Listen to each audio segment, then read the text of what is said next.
বলো কি বলো একটু শুনি।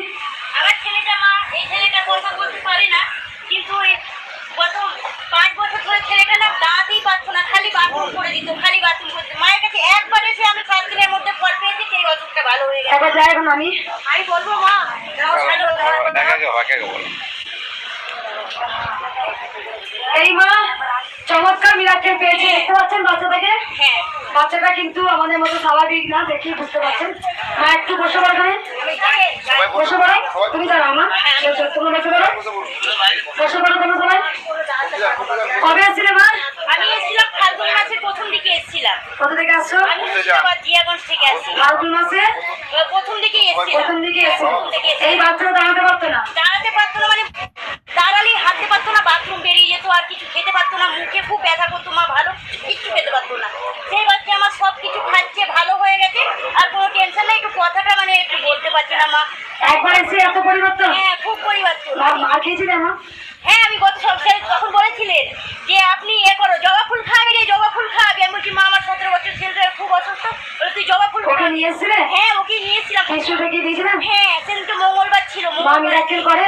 হ্যাঁ আমি সব সময় করি মা। কিছু বলতে হয় মায়ের কাছে এসে? না কিছু। এই দেখো একবার দাদা, হ্যাঁ সেখানে কিছু বলতে হয় যে এই মঙ্গলা মা এটা করো সেটা করো, কিছু বলতে হয়? মা অন্তরে যাবি মা। মা অন্তরে জানি, মা সব জানে। কে কি সমস্যা নিয়ে এসে হ্যাঁ করতে হয় না। ওই তো আমার কাছে বড়া খেয়েছিলে? হ্যাঁ খেয়েছিলাম মা। কি বলেছিলাম? ওই যে চল চল ভিড়, খুব প্রচন্ড ভিড়, প্রচন্ড ভিড়। বলে দিন এক এক যখন তোমাদের যদি তোমরা মাল খাও, হ্যাঁ যারা বে লাইনে আসো, আমি কিন্তু সত্যি বলছি সুন্দর একটা দিন আচ্ছা লাইন লাগাতে, কেন বে লাইনে তোমরা আসবে? এখানে একবার দাঁড়াও, এখানে মায়ের কাছে কষ্ট করো। আমার দেখো একটা জিনিস আমি বলে দিই, এক হচ্ছে আমি আমার মতো মাকে পুজো করি, আমাকে কেউ বেঁধে রাখতে পারেনি, হ্যাঁ আমাকে কেউ না যে খুব দেরি হচ্ছে মা তাড়াতাড়ি করো না, আমি আমার মতোই করবো। আমার যখন মন হবে পুজো করব, আমার যখন মন হবে ভক্ত দেখবো, আমার যেটা মনে হবে আমি সেটাই বলবো। কারণ তোমরা দাঁড়াও, ঘন্টার পর ঘন্টা দাঁড়াও। আমি চাই যে কষ্টের জন্য তোমরা এসছো, মায়ের মন্দিরে এসে আরো 4 গুণ কষ্ট পাও, তবেই তো ফল মিলবে মা। একদম। হ্যাঁ তবেই তো। কারণ আমি এখন ঢুকেছি আজকে 11টার সময়, হাতে 11:05 ঢুকেছি, কিন্তু মনে হচ্ছে তো দাঁড়িয়ে আছে কখন পুজো করবে, কখন টিসু। আমি দেবো না, আমি দেবো না কাউকে টিসু, কাউকে দেবো না। আমি শুধু কথা বলবো, আমি শুধু গল্প করবো তোমাদের সাথে, শুধু আজকে গল্প করবো, টিসু আমি দেবো না। খুশি মা। হ্যাঁ দেখি তোমরা কেমন বেঁধে রাখতে পারো। আমি একটা কথা বলি, আমি চঞ্চল, আমি দুরন্ত, আমি বড় আদরিনি। আমি তোমরা সবাই বলো যে আমি এত চঞ্চল, আমার ছেলেকে শান্ত করো। তোরা জানিস না আমি কি চঞ্চল ছিলাম। আমার বাবা মা এগুলি মারেনি, কিন্তু আমার বুকে সিল চাপাতি রেখে দিচ্ছিল। আজকে বলছি কেন কি দুষ্টুমি ছিলাম আমি, কেউ পারেনি। পিসি নেই, 3টে কাকুর পর 2টো পিসি মারা গেছিল, 2 দাদার পর আমি একটা মেয়ে চাই ফ্যামিলিতে। তা নিবি মেয়ে, নিবি নে, জ্বালা সহ্য কর।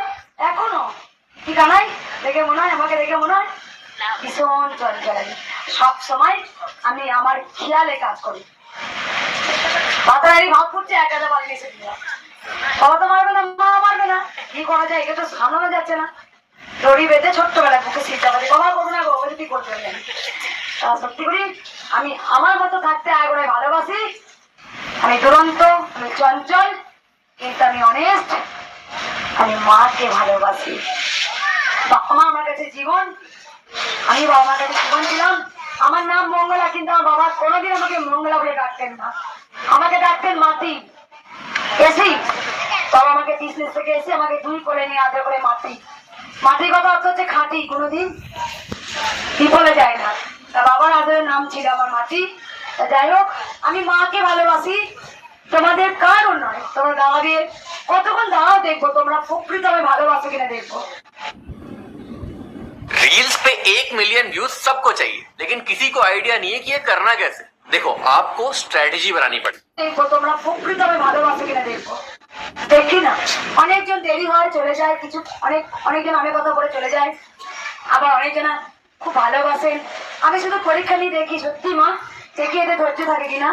তুমি জানো, কারণ আমার খুব পরিশ্রম হয়, প্রচুর লাখো লাখো ভক্ত দেখি। বাড়িতে 3টের সময়, 4টের সময়, 2টোর সময়, 2টার সময় ঘুমায়, বাড়িতে কিছু কাজ গুছানো থাকে গুছায়, মায়ের ধ্যানে বসি, গীতা পাঠ করি, নিজের মনের কথা গান আমি ডায়েরির মধ্যে তুলে রাখি। আমি চট করে গিয়ে ঘুমাই না, আমার খুব ভালো লাগে এগুলো, নিজের মতো উদাস থাকতে, নিজের মতো পাখির মতো মেলাচলা হয়ে উঠতে খুব ভালোবাসি। সেগুলো আমি করে রাখি। সাই বাবার বই ঠিক আছে ভক্তরা, সেগুলো পাতা উল্টে উল্টে পড়ি, আমার মতো থাকি আমি। আবার মনে হয় মায়ের সঙ্গে কথা বলি, গল্প করি, তারপর মায়ের ধ্যানে বসি, অনেক কিছু জানতে পারি, বুঝতে পারি। মা আমাকে, তোমরা সবাই জানো, মা আমাকে জীবন দিয়ে ভালোবাসে। কখন খাই যাই না, আড়াইটার সময় আমাকে ডাকবে খাওয়ার জন্যে।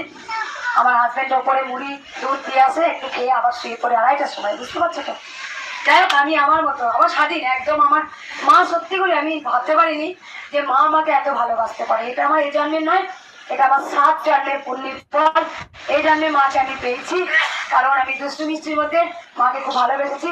দেখবো তোমরা কেমন আমাদের फूलों का तारों का सबका कहना है, एक हजारों में मेरी बहनों है, सारी उम्र हमें संग रहना है। फूलों का तारों का सबका कहना है, सबका कहना है, जब से मेरी आंखों से हो गई तू কষ্ট করতে পারে, আর কিছু বলবো না। চরম মিরাকেল হয়েছে মায়ের। আর কেউ তাড়াহুড়ো করবেন না। আগে প্রথম বলে দিই, আমি মাকে প্রথম আমার খেয়াল মতো আমি পুজো করব। প্রত্যেকটা মালা যারা নিয়ে এসছেন মায়ের জন্য, সেই মালা কিছু গলায় দিয়ে কিছু চরণে নিবেদন করবো মাকে। তারপরে মাকে ভাবে পুজো করব।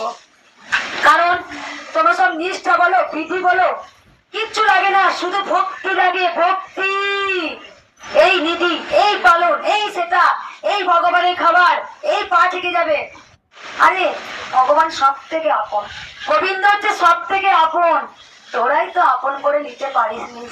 তাই আমি যখন খাই মাকে খাওয়াই, মায়ের খাবার আমি খেয়ে নিই। দেখ মা, আমরা কিন্তু খুব খিদে পেয়েছে, দেখ মা পাচ্ছি না, খাওয়াতে আগে পপ পপ করে আমি খাই, সত্যি করছি। তবে মাকে খাচ্ছি, এই যা বলবি বল, কিচ্ছু দেয় না।